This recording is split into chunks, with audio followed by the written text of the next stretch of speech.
चुन्ना मुन्ना दो चूजे थे, चुन्ना मुन्ना दो चूजे थे। एक दिन दोनों घर से निकले, दाना चुगने बाग में आए, दाना चुगने बाग में आए। चुन्ना एक दाने पे लपका, मुन्ने ने एक कीड़ा देखा, दुबला पतला लंबा लंबा।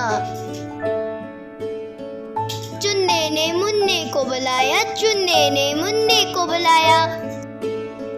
दोनों ने कीड़े को पकड़ा, दोनों ने कीड़े को पकड़ा।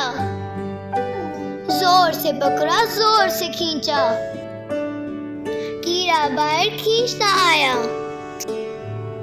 बाहर निकला तो क्या देखा,